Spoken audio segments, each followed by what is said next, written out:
Hey, good morning, everybody. It's Michael here with Michael Bruchet Golf, Build a Game for Life Ministries, and Growing a Wild Bunch. And my wife started this Instagram page, I don't know, a few months ago, and it's been getting a little bit of traction, and it's kind of cool, some of the comments and different things that people have been saying, and just seeing the kids change in such a short time. I couldn't believe it. Some of the pictures that were posted like 3 or 4 months ago, it seemed like so long ago, and how much they have actually grown up in that little tiny period of time. And I kind of get now when grandparents don't see the kids for a while and they're like, oh my gosh, they've changed so much, they've grown up so much. And it's like, Mom, you saw them 6 months ago. But when you're in the moment every day, it's easy to forget and just to see, everything the way it is. But to sit and reflect and look at everything in a different way, it requires a sense of presence. And I was doing that this past couple of weeks now, as I'm sitting in the chair having coffee and walking the property, and I just was looking at the leaves, and I'm looking down this, it's a canopy of trees, and they were all green a few weeks ago, and now they're yellow, and the branches are all changing, the leaves are falling on the ground. And I was looking at the cabin here. This is a former chicken coop back 120 years ago. And I'm just going to show you, there's the old door. It's got a bed in there now, and it became a bunkhouse back in the 40s, 50s for the ranch hands. And there's two guys that lived in there. It was one of the cabins that was used. But I just look at the way it was crafted and how it's still standing there, like just as if it was built, a year ago. But that change is 100 years ago, and it's still standing. And this table, this was a table that was used back when I worked here 30 years ago, 31 years ago, and I found this piece of wood up in the back of the bunkhouse.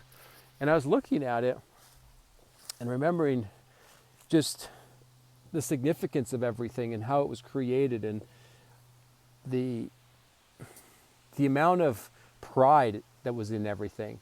And I was reflecting on how much pride was inside this cabin when the Gilmans built it, and built the original one back in 1912, and then moved in to the main house area, which is an add-on of the new house. It's actually 4 stages is how this was all created.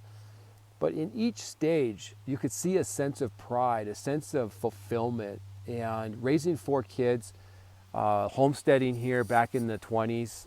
I try to vision it, but it's just incredible amount of property, and to think about what that was like to get to the city if they ever had to go in. I mean, that would be a whole day drive for them back then on a wagon. And, now it's an hour's drive to get into the downtown area. But it's like the seasons change so fast that we forget to just sit quietly and reflect on this magnificent beauty.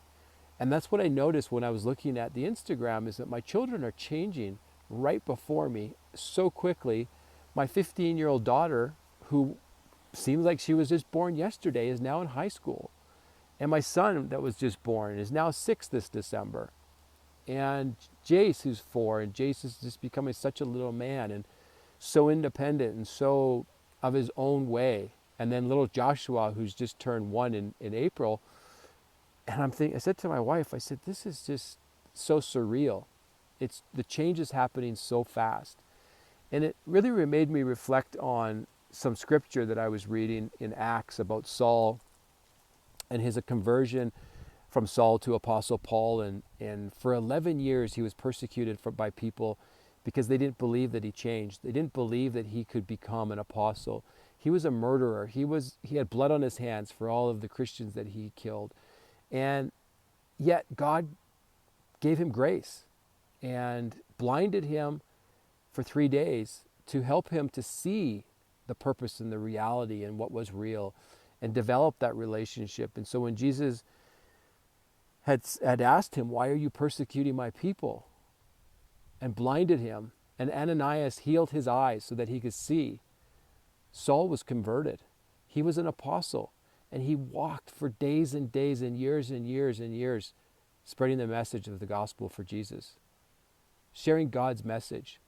Each season was a time of change. Each season was a time of healing. Each season was a time of learning and growth and understanding. And through that change, through those seasons, just like the seasons that's changing now with these leaves, and the next season, the winter, snow will be here in a few weeks or a month, it's going to be another season of change. And you're going to deal with that the same as you deal with everything else. And so with all of the scarcity and fear in our world today, with the unknown of what's happening and just the way everything is working, I think more importantly now than ever, it's a time of reflection of what's valuable. And what does that change look like for each of us? For me, it was a personal relationship with Jesus. That brought peace in my life and in my heart. And that's something that's personal between God and myself, and the way in which that all worked out. And I think that for everybody it's different. But if you're looking for that peace and you have an uncertainty or an unawareness of what you're looking for, but you're searching, I would encourage you to pick up a Bible. I would encourage you to go to Acts and start reading it. It's very informative, and it helps you to understand really the reason and why which everything is working. Oh, you might have heard the cowbell in the background. That's my wife calling me.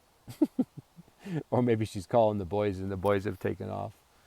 They run around the property just free as birds.